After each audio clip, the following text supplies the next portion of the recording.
UMGoBlue.com. By fans, for fans. Since 1999. Hello, welcome to this edition of the UMGoBlue.com podcast. This is Phil Callihan along with Clint Derringer. And we're going to talk about Michigan's season opening victory over East Carolina by a score of 30-3. Probably could have, tried to get over 100 yards, me or Donovan or any of the other running backs, but why? When we have guys like Roman and JJ, that can just sling that thing. Well, Clint, what were your thoughts after this? I think we saw a lot of what we wanted to see. Maybe not everything that we expected to see. Offensively, JJ McCarthy looked really sharp, and I think Roman Wilson clearly took a step forward. I was actually talking to some of the boys in the locker room yesterday, and I was just like, man, it's almost, I get this weird feeling because I feel so good. Like last year I was dealing with the shoulder injury, dealing with the quarterback battle, and there was just a lot of resistance and a lot of stuff to push through, and this one just felt effortless. It felt, uplifting every single snap. It just felt like, everything was going right, and it was a beautiful feeling. And that man right there is one of the most special players in the country. I'll say it right here, right now. There's not many DBs or corners or safeties, any of them that could guard that guy. So I'm just blessed to have him on my team. Talking about Blake? No, you, baby, you. Into that number one receiver role. And those were both really great to see. We didn't know if those guys would have the opportunity to show that in the preseason. So I think the main headline was that those guys were sharp, and that when you take out garbage time, which is a lot of the second half was, by score definition, garbage time, Michigan was calling 60% pass plays, which I went back to check 2022, and there was no game that was percent pass plays, not even TCU, when you were trying to come from behind. So to see the commitment to play calling, for JJ McCarthy was exactly what I wanted to see, and I think JJ stepped into that responsibility and was tremendous. JJ was magnificent. That was 26 for 30, and that's the highest percentage, 87.6, in the history of Michigan football for anybody that's thrown 30 or more passes. And then the defense, again, I always underestimate the defense somehow early in the season, where I worry that there's going to be some depth issues. There was a couple guys hurt. You think there's going to be at least one bust, maybe a run fit that doesn't come off correctly, or a busted coverage, and that the other team's going to be able to exploit that. And it just didn't happen. It looked like ECU was really incapable of putting much together against the star unit for the defense. So those were the big, high-level takeaways. Calling more pass plays on the offense, at least in this game, and the defense, again, kind of overwhelming the other team's offensive line, and we'll see if that can continue once we get to some of the better offensive lines that we're going to face this season. As you mentioned, there were things that I really liked. I like that we saw Roman Wilson really come out and seize the opportunity. Took me a second to get used to him in that different jersey number, but he definitely lived up to it. Yeah, I remember the day when Coach Harbaugh came out of the room and asked me if I wanted to wear it. It is a historic number, and it's a lot of pressure. But that's what I want. I want a lot of pressure on me. I want a pressure on my back. This number represents big things, and that's what I hope. That's my goal this season. Whether I'm wearing 14, I could wear 87. That's what I want. Can't say enough great things about JJ. Really came out and again, just firing, just flinging the ball around. At the end of the day, like we all said, it's going to be whatever we do to move the ball down the field. I mean, if they know the answer, then we're just going to change the question, and we're just going to keep going back and forth and just doing whatever we can to, move the ball. Clint, there was one play in particular that you noticed earlier in the game where Roman Wilson came all the way across the field and ended up being a penalty against Eastern Carolina. But what did you see in particular on that play that you thought? Yeah, I thought the structure of that play, the they interfered with Wilson down the field was, first of all, was a play action play. Fits right into the plan that, again, that was a positive for me. ECU was trying to replicate what TCU done last, and just really sold out and were hyper aggressive in trying to stop the run. And we saw that kind of in the production numbers that came out of the run game. But Michigan was quicker to adjust and quicker to change their play against that. And this particular play action, the reason it was notable to me is that it gave Roman Wilson from the far side of the field a diagonally, not a post route where you're going to actually head towards the goal post across the far sideline. Really extends the runway, so to speak. It gives Roman Wilson more space, straight line space, to run away from his defender without actually getting outside of what the quarterback can hit him. So the reason that I mentioned it when we saw it live is it gave me flashbacks to the Justin Fields era at Ohio State, where that's what they did with their really fast receivers like Chris Olave, is that they would line them up to the wide side and run them across the field diagonally, so that they had more space to pull away from their defender. And it was encouraging to see. And JJ put the ball right on the money, and the defensive back had no option but to interfere with Roman Wilson, or that was going to be another touchdown. What I thought was interesting on that play is the amount of time that they had to let the play execute. Roman is really quick, but again, he had a long way to run, and as you said, they had to hold him up, or it would have been a huge play, possibly a touchdown. Another interesting play was what looked like in real time an amazing interception by Josh Wallace, and only they explained it in real time, but seeing the video after the game, unfortunately the defender had touched the ball when he was out of bounds. But again, just an amazing interception. Again, really athletic play. Looking to see more things like that as we head through the season. Another interesting play was the touchdown where I swear JJ had crossed the line of scrimmage, and the referees ruled that he didn't. Good for Michigan. But again, lots of interesting plays, lots of things to see. I think heading into the game, I had said, I wanted to see how they were going to distribute the ball among different receivers. We saw that. Again, we saw, Blake gain 73 yards on the ground. Donovan gained 37 yards on the ground. Another interesting thing is, although the overall yardage was different between rushing and passing, Coach Harbaugh pointed out that they ran 31 rushing plays and 31 passing plays. So we didn't see a balance in yardage, but we did see a balance in play calling, which I can't believe that was by mistake. Right, exactly. And that's what I mentioned before. When you take the garbage time out, it's 60% pass plays even. I think when Michigan scored coming out of halftime to go up 30-0, that's when it stretched into garbage time. A 30-point lead in the third would be that definition. So what we saw on offense in the fourth quarter, when Davis Warren came in, I think Davis Warren only had 2 pass attempts. Really, they were just handing the ball off, running the clock, and getting out of there as healthy as possible. So Harbaugh did mention that it came back to 31-31, exactly balanced in terms of play calls.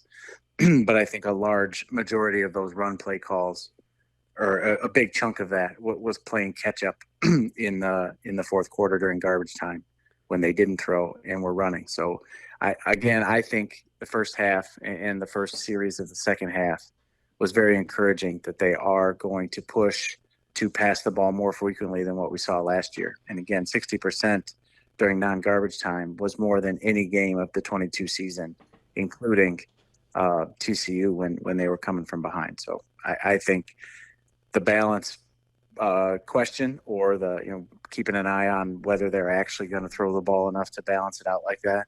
So far, so good. That's a significant difference than anything that we've seen from last year. You also have to mention that Michigan tried to run, right? And ECU was completely selling out to stop the run. And you have to take what's available. Last year at the beginning of the season, people were like, "Oh, they can't pass the ball," and I'm like, "Yeah, we can." Just like JJ was saying, "Yeah, we can." Like, bro, we're a complete team. We're a complete team. We need to run the ball, we're running. If we need to pass, we'll pass. There's no like, they can't pass or they can't run. It's none of that. We're a complete team. And that's what we do at practice. We practice really hard in the run game. We practice really hard in the pass game. And we have a great special teams. We have great defense. We have a great team. So as a team, we're complete. There's obviously work to do, but I don't think there should be any type of words out there saying, "Oh, we can't run the ball, we can't pass the ball," because we're complete. So, we saw that very first drive, Michigan was backed up in their end zone, tried to run the ball out, didn't have success, unfortunately. And again, they definitely, when you looked at the formations and Michigan wasn't able to bust out because of how ECU was just completely not going to get run on early. They went to the pass play and JJ started to light them up. So lots of stuff to watch. Interesting. So what did you think about ECU getting on the board late as the clock expired? They're taking some criticism that I've heard in the media and amongst the fans and friends that I have for sure. But it's hard to believe that if it were flipped, if Jim Harbaugh were on the other sideline and had the opportunity to just put points on the board, just to get off of zero, I would happen. So it's kind of ridiculous to really focus on it, to care enough about a shutout streak or lack of a shutout streak. But head coaches are kind of strange in that way, that they have something that they care about, or that they kind of wrap their mind around to the extent that they're passionate about it. And again, I think it was kind of ridiculous, but I also can see the other side of the coin, that we've seen Harbaugh calling timeouts up 3 or 4 scores a quarter to try to get his backups, into a position where they're still trying to run the offense well. We've seen him throwing the ball and running the ball with those backups in, and it's the same thing. So it doesn't bother me much. I just kind of chuckle about it, I would say. Yeah, I can see both sides. On one hand, there's a long season ahead, right? And you need to get work for your field goal kicker. You need to get work under pressure. I doubt they're going to play. No, I know they're not going to play in front of a larger crowd, right? Although we can debate how large the crowd was at that point in the game. So you got to get your reps in. And, if you don't want them to score, don't let them move that far down the field, right? So I go both ways. I mean, from a coaching standpoint, you got to get your reps in. And, the only thing I would say is that, if Michigan was ever in a position to be getting blown out 30-0, I think the least of Jim Harbaugh's problems would be people criticizing him kicking a late field goal, right? I mean, knowing the Michigan fan base, right? So again, I can see both ways. I thought, I was disappointed. I would have liked to have seen a shutout. Honestly, my bigger problem is I really wanted another touchdown on the Michigan side. Okay, that would have, if I have a little bit of bad taste in my mouth, it's more from that. It's just, and you and I talked about it at the time. Really, the last quarter and a half was an extended scrimmage, and as you said, went into garbage time pretty early. So I would have liked to have seen another touchdown. But again, it's hard to complain. It looks like that the team got through with a win. Looks like that there are no significant injuries that we've heard of. And Jim Harbaugh has ticked off one of the games he is going to be suspended for or sitting out from. So we only have 2 more games of that. So again, it's lots of good things. a really amazing crowd. Mays out. The big house looked great. The weather was a little warm, but again, it's great to be back in the stadium and to see, the fandom just excited about what is going to happen and the potential for this great season. Yeah, and the last thing that I would add, you mentioned getting one of the three Harbaugh suspension games out of the way. Um, I think that is, I'm glad that there's one down, two to go. But also, Sharon Moore served a one-game suspension in this game. So offensively, you were down your head coach, who's kind of a shadow offensive coordinator, or is at least facilitating the committee on the offensive side of the ball with Jim Harbaugh, and Sharon Moore, he's got the title of offensive coordinator, and for the second year now, and then also he's your offensive line coach. So even with ECU really triggering the linebackers at the snap of the ball and bringing the safeties down into the box to add run support, I'm sure Michigan staff is fully capable of making those adjustments on the fly, but not as well, not as efficiently, and not as quickly as they would be if they had their full complement of the offensive staff there. So there's just not much in my mind to be concerned with in terms of ECU stopping Michigan's running game. We still saw a little bit of explosion. I think Michigan ended up still averaging something like 4.5 yards per run play, at least with the numbers that I tracked. So I think it's still there. They still have the capability. Blake Corum is still himself. Donovan Edwards is still himself. They still have the best interior offensive line, anywhere in the Big Ten and maybe in the country. So there are ways to work through when a team sells out that way. But the simplest way is just to throw the ball over the top of them, and that's what they did on Saturday. And I think that that's equally valuable. So I do expect that we'll see Michigan look to impose their will a little bit on the run game in the upcoming non-con season against UNLV this Saturday and then against Bowling Green next Saturday. So I do think that they will adjust to what we have seen, but I don't think that there's any reason for concern if a team is selling out, putting 8 and 9 guys in the box to stop the run, and you throw the ball over the top of them successfully, then you take those points and move on. And then the drive that really ate up most of the third quarter and then ended with no points, I think that they were pretty dead set on getting Donovan Edwards into the end zone. Blake Corum had scored a touchdown at that point. I think JJ already had his 3 touchdown passes to Roman Wilson. Donovan Edwards, 5 runs within the 10-yard line and just couldn't punch it in between the tackles.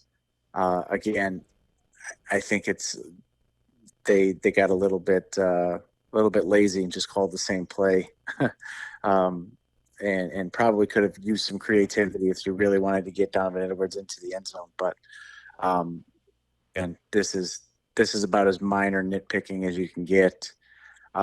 They easily could have differentiated what they were calling there to try to get Donovan Edwards probably on the edge and not in between the tackles. But you kind of expect that offensive line to be able to get the yard at the end of the drive, and it just didn't happen. So let's make sure that doesn't become a pattern. And again, I think getting Sharon Moore back will really juice the run game numbers that we see in the next 2 or 3 games. So Clint, I had the impression, we talk about as you head through the season, you expand the playbook. When they were calling those plays with Donovan Edwards, I really had the impression that they were on a very small, teeny, tiny part of the playbook. Like, we're going to run these 2 or 3 plays, and we're going to try to force it in. And as you said, they could have got more creative, but you don't need to. It really struck me as a game that they were working some things out. And yes, it would have been great to get, Donovan a touchdown, but, in the end, they were on the right side of victory. They were guardians of victory, as Coach Harbaugh mentioned. And it was interesting that Coach Harbaugh spoke today about how he watched the game with Sharon Moore. It was really a cool thing. As Sharon and I were both sitting there, I mean, it was like, okay, time for a play action pass. All right, let's run this. And it was uncanny how many times, that's what Kirk would call or do. Definitely got the feel that everything was pretty well scripted, and they had certain things they wanted to get done, and it was. So, Clint, what things did you not see that you would have liked to? I mean, I know you said you had minor nitpicking, but what things did you not see this game that you're looking for moving forward? Well, I didn't see. We saw some pressure from the defensive line, for sure. Um, I would have liked to see more opportunities, and again, you can't really dictate this from the defensive side, but I would have liked to see more opportunities where just the 4 defensive linemen, just the down linemen, were put in positions to try to get a pass rush. I think in most of the third and longs, before I go back and check all of the charting, most of the time on third and long, there were some blitzes and pressures that were created, which is great. I would have liked to see if it could be kind of created by the 4 guys up front. I thought definitely Braden McGregor looked a little bit stronger on the edge, kind of more of that anchor type role.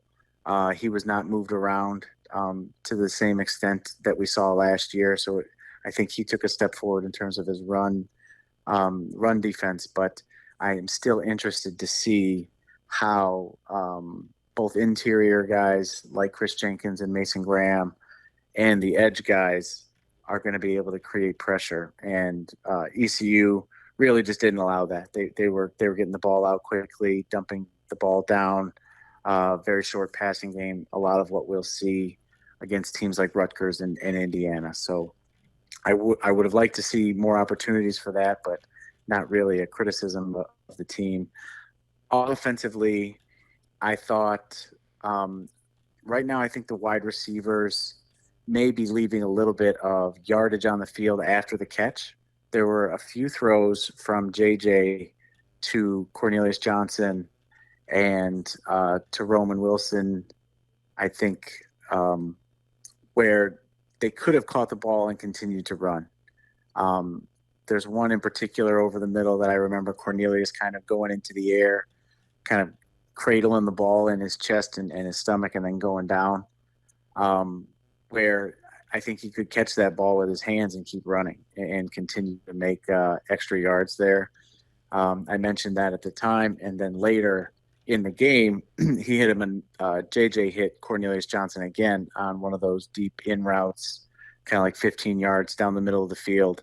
And he did pluck the ball out of the air with his hands and continue to run a little bit. So that was a positive change from early in the game to late in the game.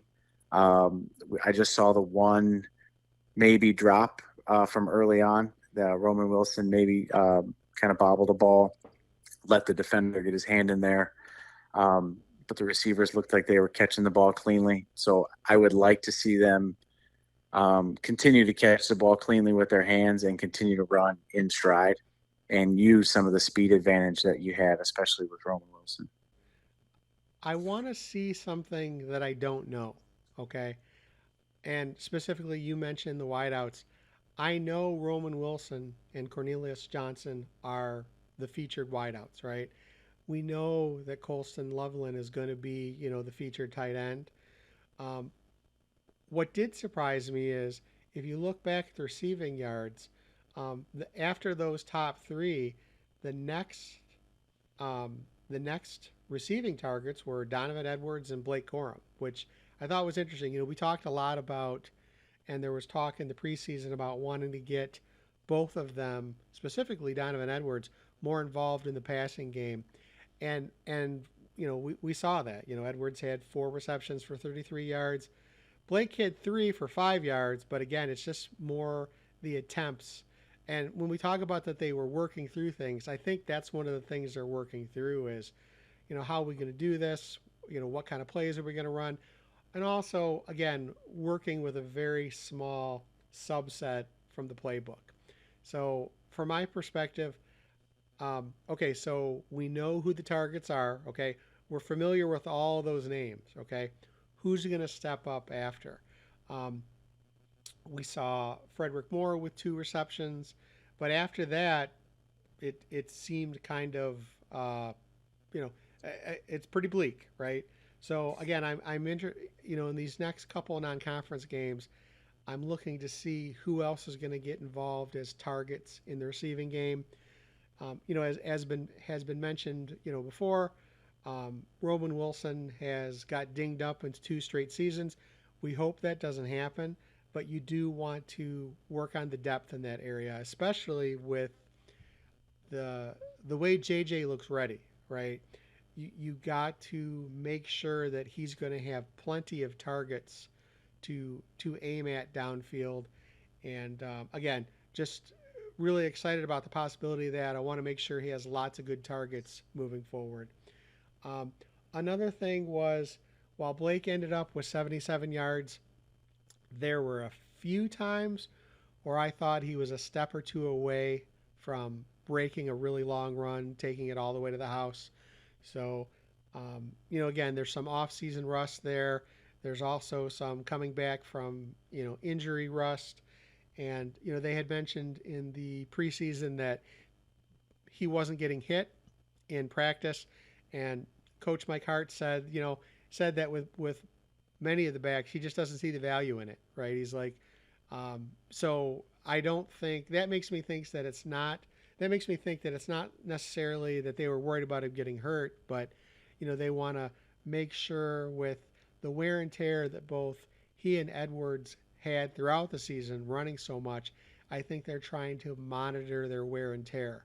So I'll be interested to see Blake find that extra gear in the next couple games. So that's one of the things I'll be looking for.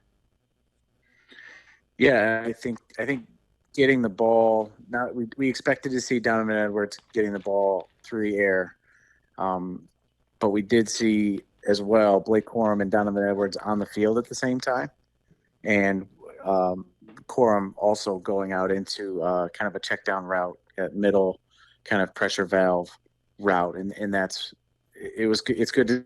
I think that it portends better things to come, where a defense is going to have to try to account for Blake's ability to run in between the tackles and Donovan's ability to catch the ball on the edge, and Roman Wilson's ability to stretch the ball, to stretch the defense vertically. So really having to cover all the entire field and trying to cover every patch of grass that's out there with 11 guys.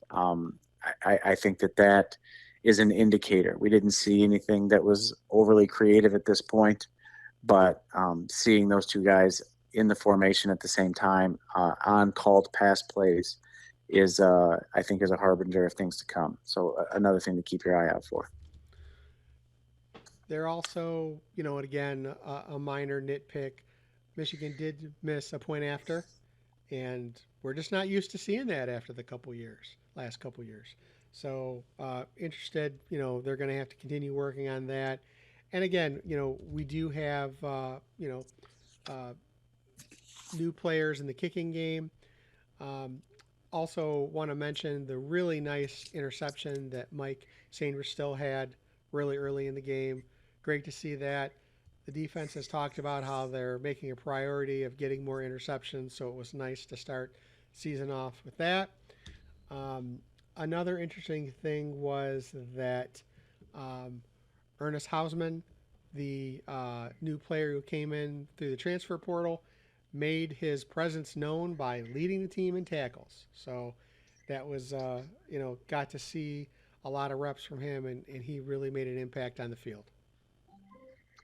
Yeah, in the kicking game, I think seeing James Turner kind of shank an extra point is a little bit nerve-wracking. Definitely not something that we're used to seeing. and not something that I would have expected from somebody, who has playing experience from Louisville and transferred in. So certainly first game nerves, in the big house, it got the better of him. But all the rest of his edge looked clean. The 50-yarder that he made at the end of the first half was an absolute bomb. So they took a timeout to try to ice him. He took the practice kick and made that one as well. It's kind of a low driving kick. And then the one that actually counted after the timeout was, probably was good from another 5 or 10 yards. It was really, really high as it sailed through the uprights. So plenty of leg there for James Turner. I think he just mishit, obviously, the extra point. And in a similar way, I think he mishit the 52-yard or 53-yard field goal attempt from the second half. So still a work in progress there, but not a concern on physical ability. So we know that he's got plenty of leg there. It's just a matter of now building consistency, and that's, game experience and repetition. So I think he'll be okay. Tommy Doman took over for the punting role after Brad Robbins moved on. Looked fine. Again, really high hang time, no problems in coverage on the 2 punts that he was there. And he was thrown right into the fire, having to punt from his own end zone after the original series for Michigan started at their own 2-yard line and didn't go anywhere. So he showed some poise and did fine. And then probably the last point for me that's important going forward is we still need to see somebody step forward on the punt return that is going to be really aggressive in trying to catch the ball in the air, or at least after the first bounce, right? That punt that I mentioned that was back in Michigan's end zone was all set up by letting ECU's punt from their first series bounce a little bit too much, and it rolled down to the 2-yard line. So just getting a guy that you have trust in and faith in to catch the ball and make those reads, they were pretty challenging. The ECU was kicking it at a sharp angle toward the sideline, but you need a guy that's going to be able to catch that at a minimum after the first bounce to avoid those 10 and 15-yard rolls, and that was a killer early in the game, and something that we'll have to keep an eye on going forward. I wish that was a stat that was measured, right, is how much roll at the ground, because when you're giving that up, it's hidden yards in the field position game that tends to matter in once this team goes against the tougher opponents on the schedule. You don't want to be giving up those hidden yards. So Michigan gets the win, gets out of the gate, 30-3 victory. Again, would have liked to have seen a few more points on the Michigan side, 3 less points on the ECU side. But I think the shadow hanging over the game was that Harbaugh wasn't there. What was your impressions of the team with him not being there? I think that they did well to keep the problems relatively minor. I do think we saw some personnel jumbling. Again, minor hiccups, nothing that turned into a major problem. I think the communication seemed okay. To me, the whole thing was more emotional, right? It seemed like the players kind of doing the tribute and wearing the free Harbaugh shirts. It seemed like it was much more of a sadness or feeling like missing somebody. It's as simple as this. I just want my coach back. It's as simple as that. I just want him back. Sort of how it felt when Blake Corum couldn't play in the Big Ten championship game. Like, he was there, but there was a presence missing. So I think that the program and the staff should be commended to be able to kind of pull off the logistics of an entire football game without the head coach there. Other programs have had to do that, and it can cause some major hiccups. So to keep the problems relatively minor was a success. And then to kind of use the emotion of it to motivate yourself to play well and to create a positive result. I thought it was really great. Our captains, our senior leadership, our coaches, all were phenomenal. When we started fall camp, I told the team that Moses had 70 leaders. How many do you think we need? More. We need a lot more, and I think we have that. And it's building. It's just when you talk about turning a negative into a positive. I just love the way our team is doing that. It's a unique opportunity to build leadership, build leaders, because they have a chance to make those incredible leadership bonds. And personally, it was great. It was great watching the team. They played fast, physical, smart, tough, and personally, I felt the love too, which was great from our team and from the Michigan faithful. So, good day. Dan, I think that's the best that you could have hoped for in the absence of Jim Harbaugh. One thing I noticed is that the team appeared to be a little late coming out of the tunnel. And I at the time I was wondering if it was a political statement, right? And the more I think about it, one of the things that has been standard during the Jim Harbaugh era is he brings the team out and holds them at the tunnel and then, gives them the go ahead. And I wonder, right? And we really didn't get a clarification on this, but when we were at the stadium, they were definitely late. Okay. Mm-hmm. And understand pregame runs like a clock. Okay. Band comes out, song starts, banner goes up, team comes out. And there was definitely a small gap there. Now, again, it was not substantial. It didn't impact the game. But again, at the time, I was wondering if it was if they were not going to come out under the banner and just walk out to the sideline as some kind of protest or something. So there was that. The players definitely mentioned that it's more of a spiritual thing. I'm not going to lie to you. I wasn't expecting it to be that much different, but I personally just felt like something was missing today. And it was definitely him. Like, he has just this presence that it's all about winning, all about competing, all about pushing through. Like, just as simple as the pregame speech. Like, I was missing that voice. Yeah, me too. And, yeah, it's just like it really sucked going out there first game, him not being out there, because he put as much blood, sweat, and tears into this as much as we have. So it's unfortunate, but we know we get him back week 4, and he's going to be hungrier than ever. Yeah, before the game, I text Coach. I was like, I said, play as hard as you can, as fast as you can, and don't worry. And that's what he tells us before the game. And, like JJ said, I miss hearing that. It kind of gets me pumped up. And then after that, I say, we got you, Coach. And he said, I know you do. And then, it was definitely different, but Coach Mentor did a great job, stepping in as the head coach today. But I can't wait to get Coach Harbaugh back. That's my guy. Okay, it's that he's the one setting the tone. He's the one amping everybody up. And I think you made a great point. There's kind of a missing, a longing, right? Of that Jim has recruited these guys. He's the spiritual and emotional center of the team, right? And for him not to be there was definitely something amiss. So I like that the team did their protests, or did their I guess protest is the wrong word, but basically gave him a shout out on television, like running the formations and putting their hands up and things. Again, the most important thing is that they got the victory. And I think, you mentioned Sharon Moore is going to be back next week. Things will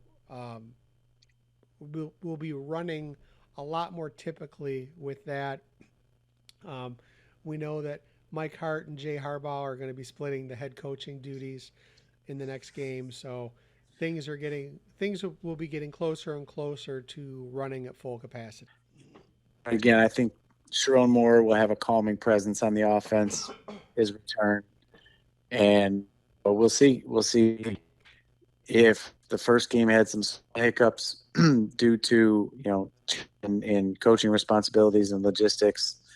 To kind of switch head coaching responsibilities mid-game is just it's another layer entirely. So we'll see how that plays out. But as long as the hiccups stay small and remain contained, again, the players can still focus on the task at hand and executing. Then I expect to see another successful week coming up here. But we'll dig into it a little bit more detail later this week. Absolutely. So Jesse Minter is 1-0 as interim coach. We are hoping for Mike Hart and Jay Harbaugh to be 0.5-0 as interim head coaches. And as you said, we'll be previewing the next game in our next podcast. So, any final thoughts on this season opener, Clint? It was great to see everybody. It was great to be back in town. It's great to be at the stadium, and it was a beautiful day. So that's try to help remind everybody and remind myself to enjoy the ride here. There's high expectations. There's going to be ups and downs and some consternation and worrying, but try to remember the fun parts about college football season, and especially Michigan home games and the games in Ann Arbor, and enjoy seeing everybody. So that was one great day and a great game, and looking forward to the rest. Definitely. It was a great day to be a Wolverine. Well, that's going to do it for this edition of the UMGoBlue.com podcast.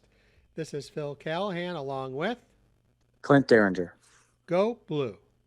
Be the guardian of victory is probably the number one job you have. Making sure that the decisions you're making are complementary on all three phases. There's no offense, there's no defense.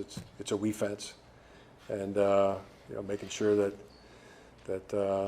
putting the players in position to have their hard work achieved. Thank you for listening to the UMGoBlue.com podcast. All rights reserved. Search for UMGoBlue.com on iTunes. Go Blue.